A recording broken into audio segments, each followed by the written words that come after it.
Meanwhile, they took up a familiar refrain.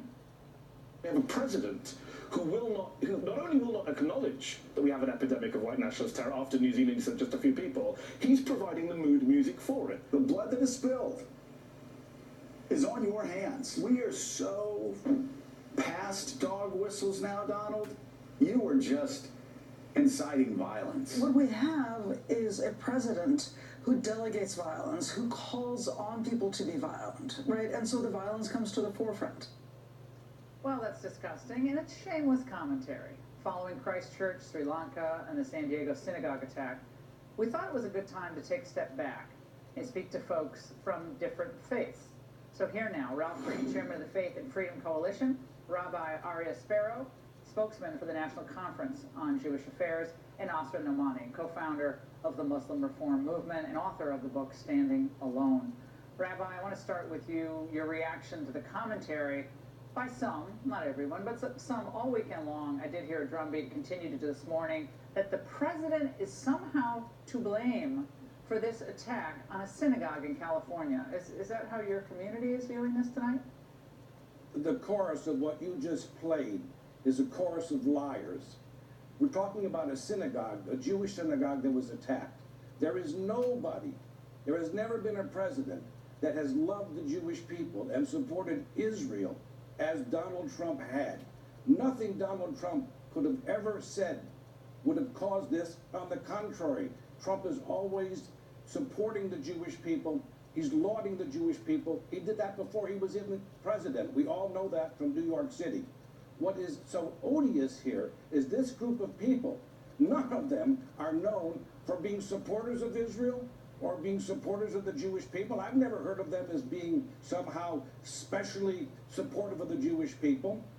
Take some of them, for example, and there's one of them on there that is known for inflammatory rhetoric against the state of Israel. He's the person that we have to worry about. Yeah, so the Trump blaming makes... Ralph, I got to get you on this.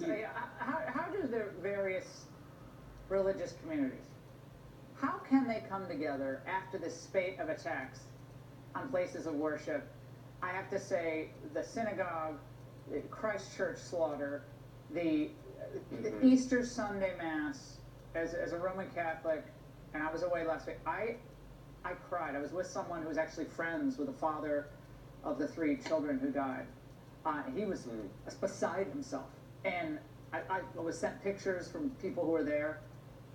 I feel extremely affected by this just as a person, but all of it's horrible. How do people come together after all this? Well, I think a house of worship is a place of refuge.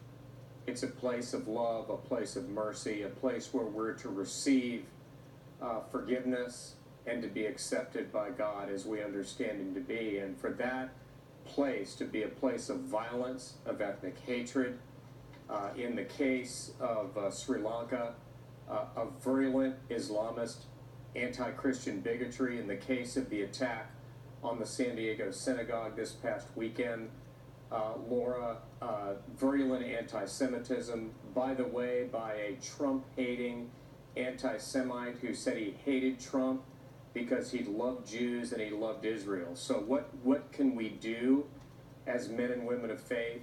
First of all, we can unite behind our common humanity. Second of all, we can assert the need to do whatever is necessary to resist religious bigotry and hatred in all of its ugly forms. And we shouldn't try to use this to score cheap political points that are false, as was done to the president. All right, Asra, we had those horrible comments about the president. We also had a thwarted Islamic attack in the United States, FBI. We had the New York Times cartoons, and I think we have both of them. Now, this was the offensive cartoon from a few days back, and then just a few days later, they had another cartoon that replaced the one that they sort of apologized for. Look at that one.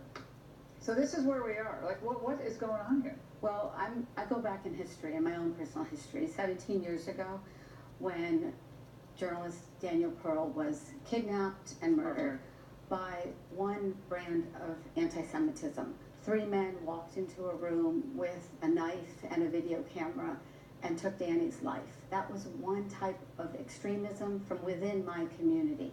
This past weekend, we had another type of extremism against a Jewish woman and her synagogue. So these are bookends on the same type of hate. And this idea of just looking at one aspect of hate in our world, to me, is so diminishing. And it doesn't include all that we need to do. For these 17 years in my Muslim community, I have said this is our holy book. Every verse and chapter in which we condemn the Jews or the Christians must go. We can't accept that kind of interpretation in the 21st century. And that young man who was arrested this weekend was a convert to Islam who wanted to attack more Jews. In the deposition, in the affidavit, they said